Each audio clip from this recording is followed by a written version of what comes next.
인생의 끝자락에서야 깨달은 세 가지 후회. 일부. 솔직하지 못했던 나의 시간들. 오늘은 유난히 잠이 오지 않았다. 창밖의 새벽은 고요했고 오래된 시계 소리만 방안을 울렸다. 그 소리를 듣고 있으니 문득 이런 생각이 들었다. 나는 지금까지 정말 나로서 살아온 적이 있었을까? 73이 되었다. 이 숫자는 생각보다 무겁다. 나를 부를 때조차 어색하다. 거울 속엔 주름진 노인이 서 있지만 그 안엔 여전히 젊은 내가 숨어 있었다. 그 시절에 나는 늘 바쁘고 열심히 살았고 누구보다 착하게 살려고 했다. 그게 옳은 줄 알았던 것이다. 나는 늘 사람들에게 좋은 사람으로 보이고 싶었다. 싫은 일도 웃으며 하고 싶지 않은 말도 예, 알겠습니다. 라고 했다. 공무원으로서의 책임감이라 믿었고 남의 부탁을 거절하는 건 예의가 아니라고 생각했었다. 하지만 지금 돌아보면 그건 미덕이 아니라 두려움이었다. 미움받을까 두려워서, 혼자 남을까 두려워서 나는 평생 나 자신을 속이며 살았던 것이다. 젊은 시절에 나는 회사가 아닌 국가를 위해 일하는 사람이었다. 늘 정직해야 하고 실수하면 안 되었다. 그래서 나는 언제나 조심했고 조용했다. 하지만 조심스러움 속에서 내 마음은 서서히 마모되었다.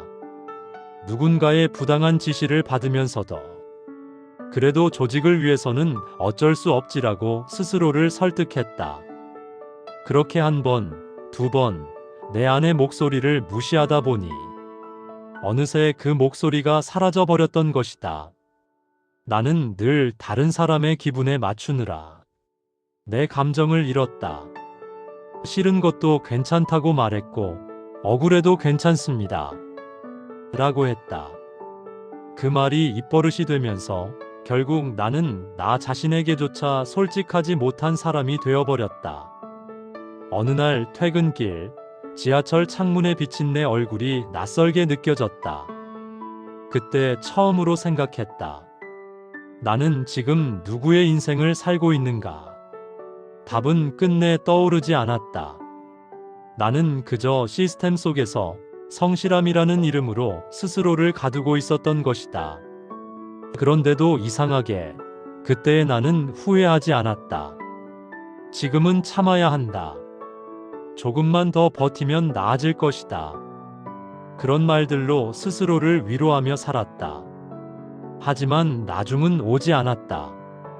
인생에는 그런 나중이란 게 없다는 걸 나는 너무 늦게 깨달았다. 2부. 타인의 기대에 순응한 삶. 두 번째 후회는 바로 이것이다. 나는 평생 타인의 기대 속에서 살았다. 부모님이 원하신 삶, 사회가 바라는 역할, 가족이 기대한 책임감. 그 모든 것에 충실히 답하며 살았던 것이다. 20살 무렵 나는 글을 쓰고 싶었다. 문학이 좋았고 사람의 마음을 움직이는 일을 하고 싶었다. 하지만 아버지는 단호히 말씀하셨다. 그런 건 취미로 해라. 남자는 안정된 직장을 가져야 한다. 그 말이 내 청춘의 방향을 결정지었다. 나는 그때 펜을 놓고 시험지를 들었다. 그리고 합격 통지서를 받았을 때 가족 모두가 웃었다. 그 웃음 속에서 나만 혼자 울고 있었다. 공무원으로 일한 세월은 길었다. 정년을 채웠다. 책상 위에는 늘 서류 더미와 도장이 있었다. 나는 성실했고 무탈했다. 민원인에게 불친절하지 않았고 윗사람에게 불필요한 의견을 내지 않았다. 그게 모범적인 직원의 삶이었다. 하지만 내 마음은 늘 다른 곳을 향해 있었다. 사람들은 나를 믿음직하다고 했지만 나는 늘 내 안의 허전함을 감추며 살았다. 매일 같은 출근길, 같은 점심, 같은 퇴근. 어느 날 문득 내 인생이 루틴이 아니라 루프처럼 느껴졌다. 돌고 도는 하루, 그 안에서 나는 점점 희미해졌다. 퇴직식 날의 일은 아직도 선명하다. 박수 소리, 꽃다발, 미소. 모두가 내게 수고하셨다고 말했다. 그런데 이상하게 아무 감정이 없었다. 그날 집으로 돌아오는 길, 지하철 창문에 비친 내 얼굴을 다시 보았다. 서류 가방만 남은 듯한 표정이었다. 그때 처음으로 느꼈다. 나는 이룬 게 많지만 내 삶은 비어있다. 돌이켜보면 나는 안정이라는 이름의 수의를 입고 살았다. 그 옷은 따뜻했지만 숨이 막혔다. 남들이 박수칠 때마다 나는 점점 작아졌다. 결국 세상의 기대를 채우는 대가로 내 영혼은 천천히 말라갔다. 이제는 그 시절의 나를 조금 이해한다. 그땐 생존이 전부였다. 부모의 기대를 저버릴 용기도 없었고, 가족을 위해서라면 어떤 희생도 감내할 수 있었다. 그 마음은 진심이었고, 그 사랑은 거짓이 아니었다. 다만, 그 사랑 속에서 나는 나 자신을 잃었을 뿐이다.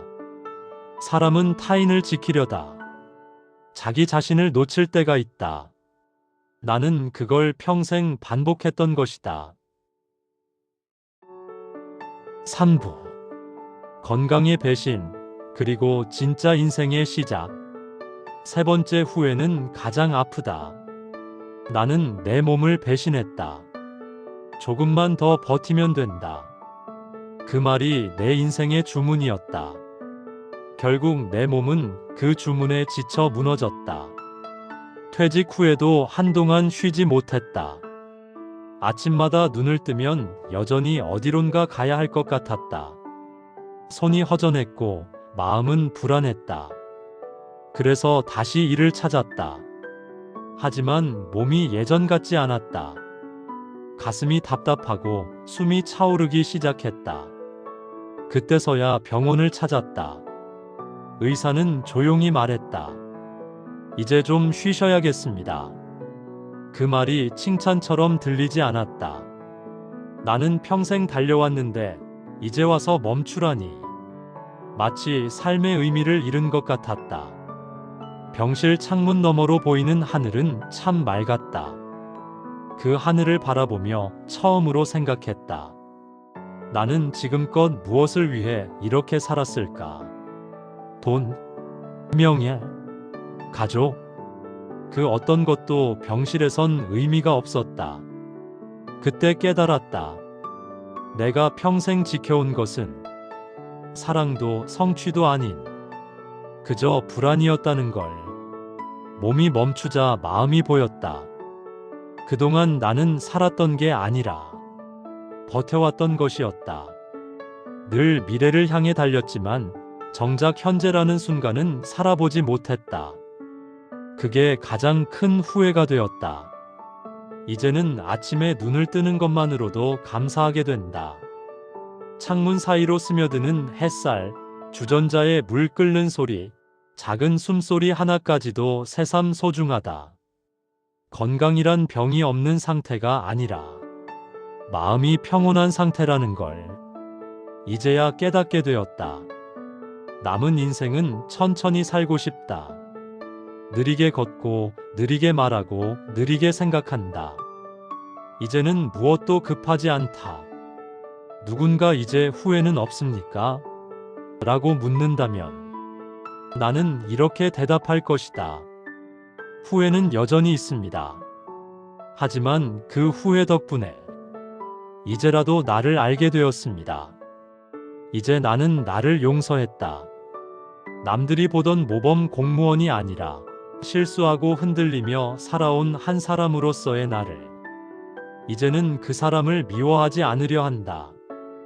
그 사람이 없었다면 지금의 나도 없었을 테니까. 오늘 일기의 마지막 문장은 이렇게 남기고 싶다. 살아온 시간보다 남은 시간을 더 사랑하기로 했다. 그리고 이 고백이 내 인생의 마지막 선물이 되기를 바란다. 제 이야기가 작은 마음의 울림이 되었다면 구독과 좋아요로 함께 해주세요. 경청해주셔서 감사합니다.